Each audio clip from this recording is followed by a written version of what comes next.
औज़ुबिल्लाहि मिनश्शैतानिर्रजीम बिस्मिल्लाहिर्रहमानिर्रहीम अल्लाहुम्मा सल्लि अला सय्यिदना व मौलाना मुहम्मदिन व अला आलिहि व सहबिहि व बारिक वसल्लम। इस नशिस्त से पहले अल्हम्दुलिल्लाह हमने 5 नशिस्तें हज़रत अली करमुल्लाह वजह की शान में बयान की थी और औसतन जो कि एवरेज जो है उनकी वो 7 मिनट की है। ऑल टुगेदर 5 नशिस्तें अल्हम्दुलिल्लाह 35 मिनट की हम कर चुके हैं। 7 मिनट की एवरेज एक नशिस्त होती है। तो इसी तरह आज की नशिस्त में हम सैयदा कायनात हज़रत फ़ातिमा तो ज़हरा रदी अल्लाह ताला अन्हा का जिक्र करेंगे। और सबसे जो पहली हदीस है ये अहले बैत के बारे में है। सूरह अहज़ाब के अंदर अल्लाह पाक ने लफ्ज़ अहले बैत यूज़ किया है और फिर आका अलैहिस्सलातु वस्सलाम ने भी अहले बैत का लफ्ज़ यूज़ किया है, इसका जिक्र किया है। अल्लाह पाक ने सूरह अहज़ाब के अंदर पारा नंबर 21 के अंदर जिक्र किया है सूरह अहज़ाब में अहले बैत का, और फिर आका अलैहिस्सलातु वस्सलाम ने भी इसका जिक्र किया है। और ये जो 5 तन पाक है, बाज़ हमारे भाई कहते हैं ना कि ये 5 तन पाक आपने कहाँ से निकाला है, तो इंशाल्लाह इसका सबूत मैं दूंगा। और 5 इमाम हैं जो कि सियासत्ता के हैं और 1-2 जो इनके उस्ताद हैं, तो हम 5 तन पाक उनके हवाले से आज 5 इमामों का हवाला देंगे इंशाअल्लाह ताला। 5 नफूस कुदसिया का भी जिक्र होगा, आका अलैहिस्सलातु वस्सलाम की ज़ात का, सैयदा फ़ातिमा तो ज़हरा का, हज़रत अली का, हज़रत हसन का और हज़रत हुसैन का। तो इन नफूस कुदसिया का 5 का हम जिक्र करेंगे और इसी हवाले से मैं 5 इमामों का हवाला भी दूंगा जो लेके आए हैं, ताकि कोई इसका इनकार ना कर सके इंशाअल्लाह। तो सबसे पहले हज़रत सफ़िया बिनत शैबा रवायत करती हैं कि हज़रत आयशा सदीक़ा रदी अल्लाह ताला अन्हा बयान करती हैं कि हज़ूर नबी करीम सल्लल्लाहु ताला अलैहि वसल्लम सुबह के वक़्त बाहर तशरीफ़ लाए। दर हालांकि आप सल्लल्लाहु ताला अलैहि वसल्लम ने एक चादर मुबारक ओढ़ी हुई थी जिस पर स्याह ऊन से कजावों के नकूश बने हुए थे। कजावा कहते हैं कि जो ऊंट के ऊपर एक जो उसकी सीट होती है, जिसे पंजाबी में लद्दा कहते हैं, कजावा उसकी जो सीट होती है जिसके ऊपर सामान भी रखा जाता है और आप बैठ भी सकते हैं, तो उसको कहते हैं कजावा।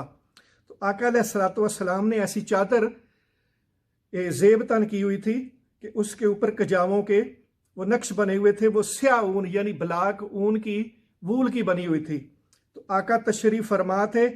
फिर हज़रत हसन रदी अल्लाह ताला अन्हु बिन अली वो तशरीफ़ लाए, तो आप सल्लल्लाहु अलैहि वसल्लम ने उन्हें चादर में दाखिल फरमा लिया। इसके बाद हज़रत हुसैन रदी अल्लाह ताला अन्हु तशरीफ़ लाए, आका अलैहिस्सलातु वस्सलाम ने उन्हें भी अपनी कमली में दाखिल फरमा लिया। फिर इसके बाद सैयदा कायनात फ़ातिमा तो ज़हरा रदी अल्लाह ताला अन्हा तशरीफ़ लाई, तो आका अलैहिस्सलातु वस्सलाम ने उन्हें भी अपनी चादर में शामिल कर लिया। फिर इसके बाद हज़रत अली करमुल्लाह वजह आए, तो आका अलैहिस्सलातु वस्सलाम ने उन्हें भी अपनी चादर में ले लिया। फिर आपने कुरान पाक की सूरह अहज़ाब की पारा नंबर 21 की ये आयत तलावत की, इन्नमा युरीदुल्लाहु लियुज़हिबा अन्कुम रिजसा अहलिल बैती व युताहिराकुम ततहीरा। ये आयत मुबारक पढ़ी। बस अल्लाह पाक तो यही चाहता है कि ए आले रसूल सल्लल्लाहु अलैहि वसल्लम, ए अहले बैत, तुम में से हर किस्म के गुनाह का मैल और शक व नुक्स की गिर्द अल्लाह पाक दूर कर दे तुमसे और तुम्हें कामल तहारत से नवाज कर बिल्कुल पाक और साफ कर दे। तो अल्लाह पाक ने इस आयत में एक लफ्ज़ यूज़ किया है, अहले बैत का भी यूज़ किया है, और उससे पहले अल्लाह पाक ने रिजस का लफ्ज़ यूज़ किया है।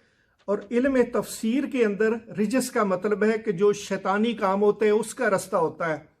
तो जितने भी शैतान के वार हैं, उसकी चालें हैं, तो अल्लाह पाक ने अहले बैत को इन चीज़ों से दूर रखा है। अल्हम्दुलिल्लाह गारंटी दी है अल्लाह पाक ने कि जो रिजस है जो शैतानी काम है, जैसे ये वसवसे डालता है, आपको गुनाह की दावत देता है, गुनाह की तरफ लेके जाता है, तो अल्लाह पाक ने अहले बैत को ये कुरान से सूरह अहज़ाब से साबित है कि अल्लाह पाक ने इनकी हिफाजत फरमा दी अहले बैत की हमेशा के लिए, कि शैतान इनके करीब नहीं भटकेगा।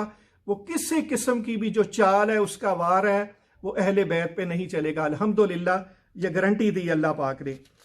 और इससे इस हदीस को इमाम मुस्लिम ने रवायत किया, जो कि कुरान पाक के बाद बुखारी शरीफ है और उसके बाद मुस्लिम शरीफ है। ये तीसरी बड़ी किताब है और बड़े इमाम है अल्हम्दुलिल्लाह। इमाम मुस्लिम इसको लेके आए और इमाम इब्ने अबी शैबा, ये इमाम बुखारी के उस्ताद हैं, वो लेके आए हैं। और सियासता के इमाम अबू बकर अल बहकी, ये उनके उस्ताद हैं इमाम हाकिम, वो इस हदीस को लेके आए हैं। और आगे इसी तरह की बिल्कुल मिलती जुलती हदीस है, वो इमाम तिरमिज़ी लेके आए जो कि सियासता के इमाम हैं। और इमाम अहमद बिन हम्बल लेके आए हैं, वो इमाम बुखारी के भी शेख हैं और इमाम शाफी के वो शागिर्द हैं और इमाम बुखारी के शेख हैं।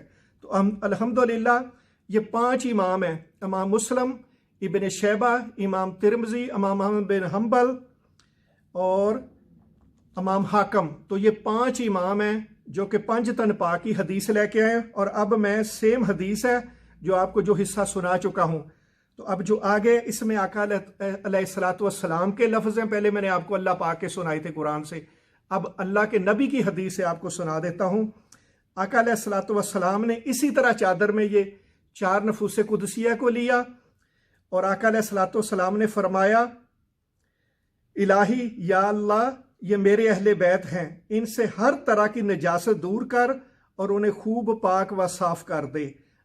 अल्लाह पाक ने भी अहले बैत का जिक्र किया था और अब इस जगह आका अलैहिस्सलातु वस्सलाम फरमा रहे हैं, अल्लाहुम्मा हाउलाए अहला बैती फज़हिब अनहुमुर रिजसा व ताहिरुहुम ततहीरा। तो आका अलैहिस्सलातु वस्सलाम ने भी अहले बैत का जिक्र कर दिया, 5 तन पाक का, और अल्लाह पाक ने भी कर दिया।